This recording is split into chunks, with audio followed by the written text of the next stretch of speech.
Dear students, hope you are all doing well. In today's lecture, we are going to talk about another lecture which is about viral replication. In this particular topic, we will learn how viruses are replicated, how they make increment in their number, and how they are multiplied. So, as you all know, viruses are acellular. As you all know, viruses are acellular disease-causing agents.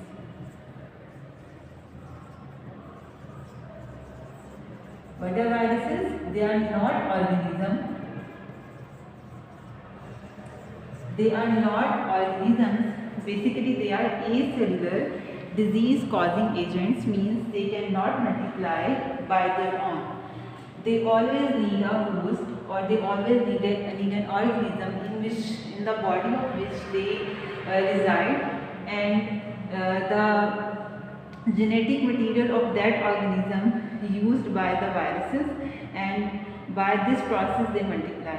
They cannot multiply by themselves because they are acellular disease causing agents. They can only multiply when they are in the body of any host, in the body of any organism in which they cause disease. So this is clear. The viruses cannot multiply by their own. They will multiply when they are in the body of host.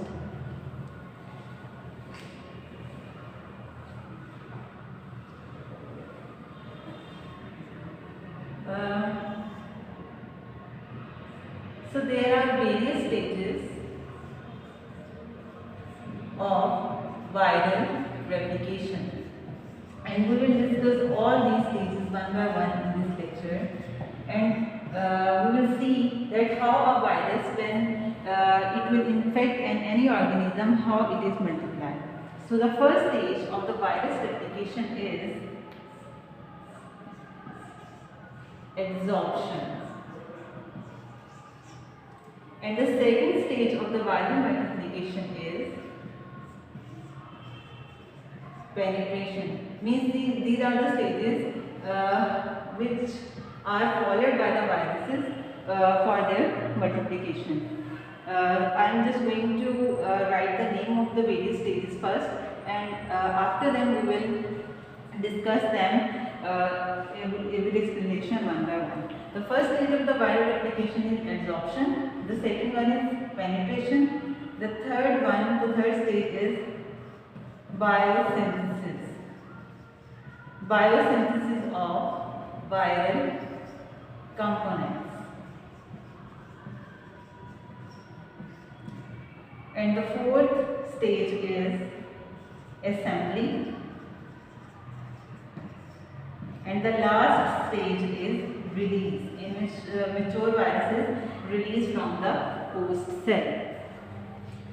So firstly, you must have to know what are the stages in which the virus can multiply. So these are the stages by going through of which virus can multiply their number. So the first stage is adsorption. What happens in case of the first stage? Suppose this is a cell. This is a cell of any organism which is going to be infected by a virus. This is a cell. This is a host cell. This is a host cell which is going to be infected by virus. And suppose there is a virus which is a bacteriophage virus. What is bacteriophage? Bacteriophage virus has a tadpole shape, like this shape. Here you have studied in case of the shapes and size of the viruses. If this is a virus, this is a bacteriophage. And what is bacteriophage? Bacteriophage is a virus which infects the bacteria. So suppose this is a bacterial cell which is going to be infected by a virus, and that virus which infects the bacteria, that virus is called as bacteriophage.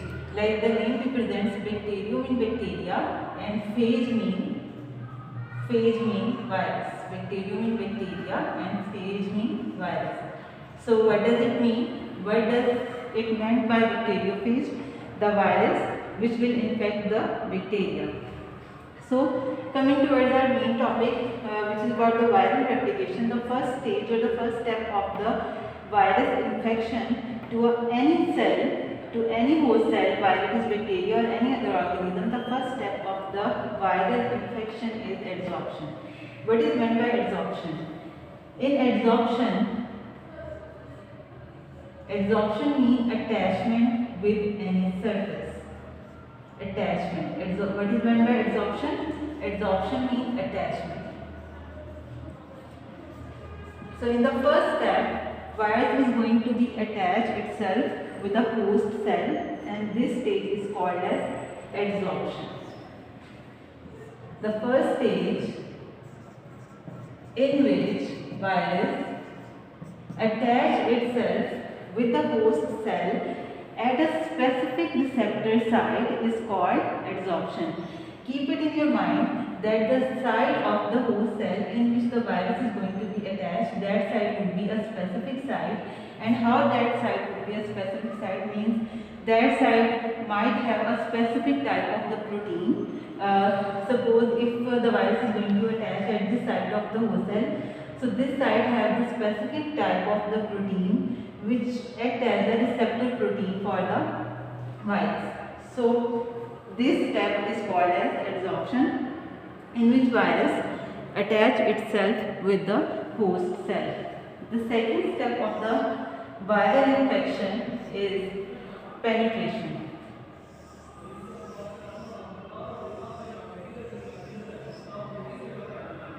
Penetration means insert something or transfer something. So what happens in this case? Virus injects its genetic material. This is a host cell, so host has its own genetic material. If it is a host cell, so it has its own DNA, and this is the DNA of the host cell, which is the bacterial cell. So in the second step, which is called as the penetration means injection or transfer or insertion. What happens in case of the penetration? Virus injects its genetic material, while it is DNA or RNA. Virus injects its genetic material into the host cell, and this step is called as penetration. Right?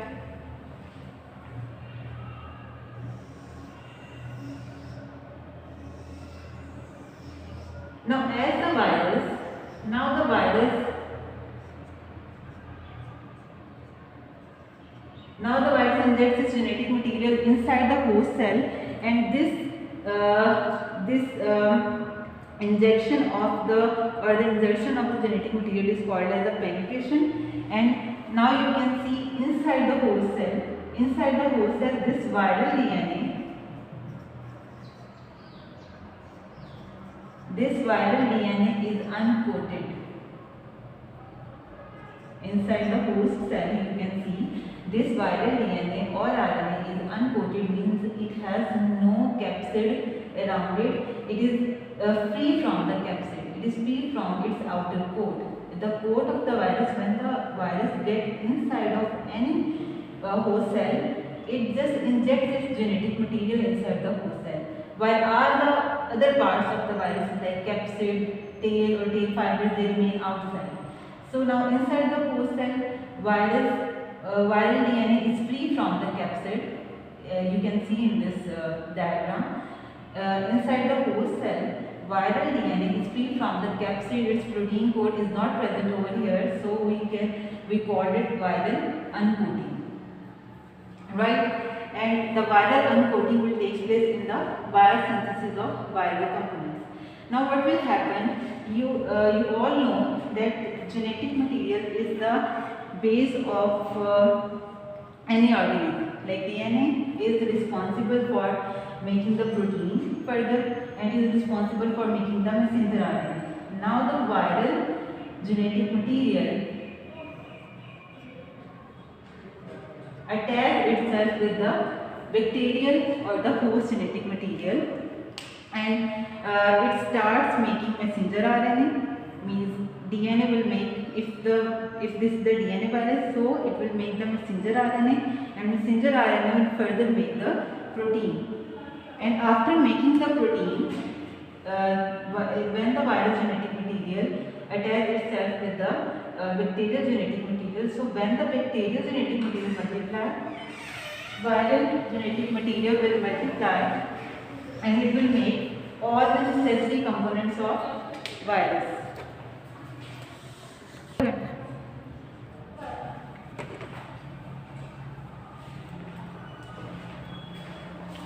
The next step in which now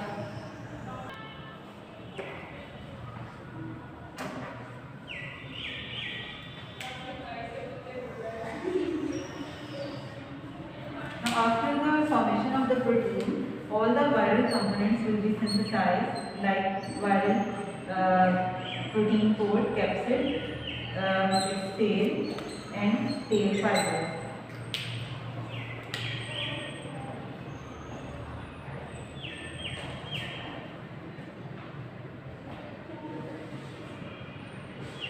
Because all these components are made up of protein, when the virus gets attached itself with the host genetic material, it will start multiply with the host genetic material and it will make the protein which will form all the viral components. So this step will come under biosynthesis of viral components.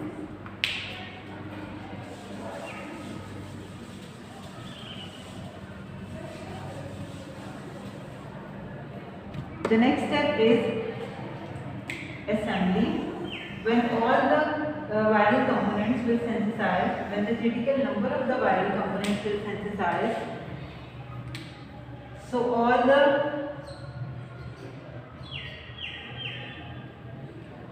viral components arrange themselves into a mature virus like this. And this assembly or this arrangement of the viral components can be take place in cytoplasm or it can be take place in nucleus. In majority of the DNA viruses, this assembly or this arrangement of the viral components will take place in DNA, while in case of the plant viruses, the assembly of the viral components will take place in cytoplasm. In the last, when there are large number or critical number of the viral viruses are arranged, when the host cell filled with viral components, so the host cell will burst from a particular side, and viruses will come out of the host cell and now they will infect the other cells. So in this way this cycle will continue.